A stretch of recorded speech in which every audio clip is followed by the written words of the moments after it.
Bapak Ibu, saudara-saudari sekalian yang dikasihi Tuhan, baik yang di gereja maupun yang ikut misa dari rumah, kita rayakan hari ini hari raya Pentakosta, 50 hari setelah Yesus bangkit, turunlah Roh Kudus. Kita mengenalnya hari raya Pentakosta ini sebagai hari kelahiran gereja. Jadi happy birthday gereja. Hari raya Pentakosta dalam perjanjian lama, hari rayanya orang Yahudi, sebetulnya untuk mengenang turunnya 10 perintah Allah di Gunung Sinai.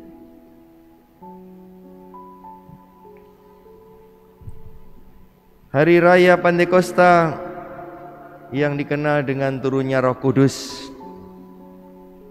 yang dilambangkan dengan lidah-lidah api. Roh Kudus itu digambarkan juga dalam bentuk burung merpati ketika Yesus dibaptis. Tapi dalam peristiwa Pentakosta, 50 hari setelah Yesus bangkit, itu digambarkan dengan lidah api, semangat yang membara. Sejak saat itulah sebuah kelompok yang dikenal dengan para rasul mulai bergerak sebagai satu komunitas kesaksian yang menyebarkan berita tentang karya keselamatan yang sudah dikerjakan oleh Tuhan Yesus dan diperjuangkan dengan pertaruhan nyawanya. Sejak saat itulah para murid yang digerakkan oleh Roh Kudus ini tidak berhenti bergerak menjelajah daerah-daerah dan dari sana memberitakan tentang Yesus Sang Juru Selamat, Yesus Sang Mesias. Dari peristiwa Pentakosta turunnya Roh Kudus, ada sekelompok kaum beriman, boleh dikatakan begitu. Dulu dinamakan Jalan Tuhan. Jalan Tuhan ini, orang yang ikut Jalan Tuhan ini makin lama makin berkembang, dan akhirnya nanti disebut dengan nama Kristen karena mengikuti Yesus Kristus, maka disebut Kristen. Nanti suatu kali akan dikenal dengan nama Nasrani karena pengikut Yesus dari Nazaret. Memberitakan tentang karya keselamatan Tuhan yang dinikmati. Karya keselamatan itu dinikmati, diyakini, dihidupi, dan itulah yang disampaikan. Maka kesaksiannya bukan berdasarkan pengetahuan pikiran, tapi berdasarkan apa yang dialami di dalam hati, di dalam batin, di dalam jiwa, yang dihidupi sehari-hari.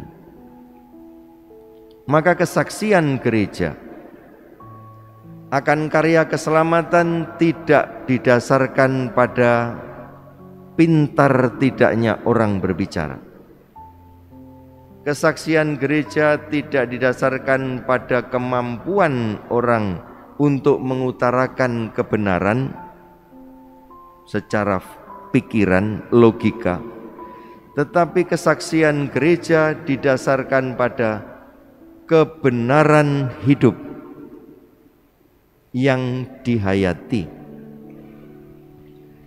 Ketika para murid menyampaikan hidup yang sudah diselamatkan oleh Tuhan dan itu disampaikan kepada khalayak ramai, disitulah Roh Kudus bekerja. Maka Bapak Ibu sekalian yang terkasih, sebetulnya dengan merayakan Hari Raya Pentakosta ini memanggil kita untuk menengok iman yang kita punya. Apakah itu hidup dalam diri saya, bergerak, muncul, bisa dilihat,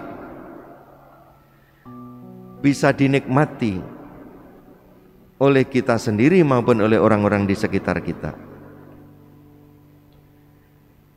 Karena dalam iman Kristiani, sesungguhnya kita tidak berbicara tentang kebenaran yang diketahui, tetapi kita menunjukkan kebenaran yang dihidupi. Orang tahu bahwa mengampuni itu baik,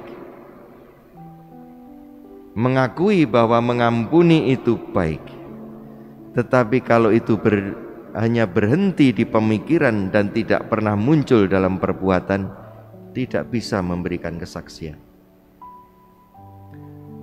Aku mengakui bahwa mengampuni itu baik, mengampuni itu menjadi berkat, baru menjadi nyata kalau itu dihidupi. Bukan sekedar diucapkan, bukan sekedar dikatakan, diwartakan. Rendah hati itu baik, itu keutamaan yang luar biasa. Belajarlah daripadaku sebab aku lemah lembut dan rendah hati. Itu tidak diucapkan dengan kemampuan berpikir kalau kita mau bersaksi, tetapi harus ditunjukkan dengan kekuatan tindakan. Dan itulah yang disebut dengan kesaksian hidup. Keselamatan kita bukan keselamatan yang sekedar diketahui, tapi harus dihidupi, harus dihayati. Agama bukan untuk dikuasai, tetapi untuk diabdi. Agama juga bukan untuk kita jadikan konsumsi pikiran. Orang yang merasa tahu banyak tentang agama lalu merasa punya kelebihan dari keilahian. Ada orang itu yang kalau beriman seperti itu pasti sombong. Tuhan itu begini, lalu seolah-olah dia mengatur Tuhan. Tapi iman itu untuk dihayati. Tuhan bukan untuk dibela, karena Tuhan sudah sempurna. Tapi Tuhan untuk diabdi. Kesaksian yang kuat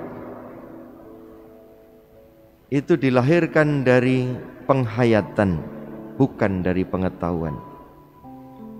Ini juga mengajarkan kepada kita semua, baik para imam, suster, bruder, kita semua yang katakan rohaniwan, rohaniwati, para pengajar-pengajar agama.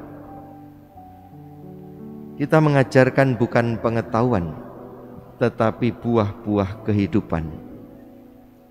Kita menyampaikan kepada saudara-saudara kita, katakanlah calon baptis, calon krisma, bukan pengetahuan tentang kebenaran, tetapi ditambahkan pengetahuan dengan kebenaran, tapi juga sekaligus hidup dalam kebenaran.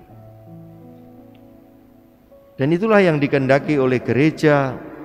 Bentuk-bentuk kesaksian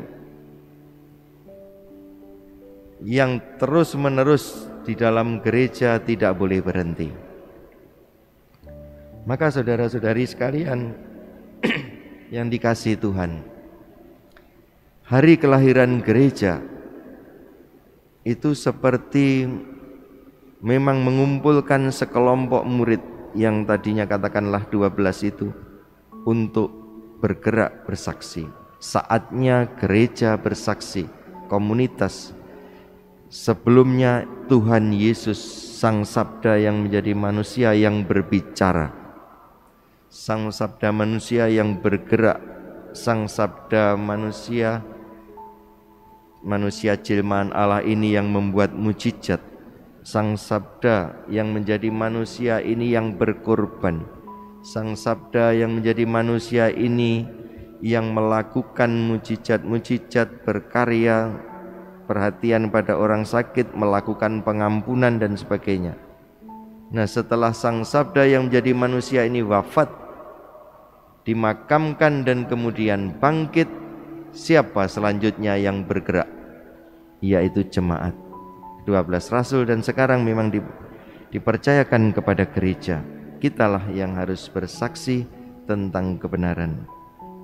Semoga dengan karunia Roh Kudus yang kita terima, kita mampu mewujudkannya, kita mampu untuk menunjukkan kepada orang-orang lain bahwa hidup kita memang hidup yang diselamatkan, hidup yang bisa menjadi berkat. Amin.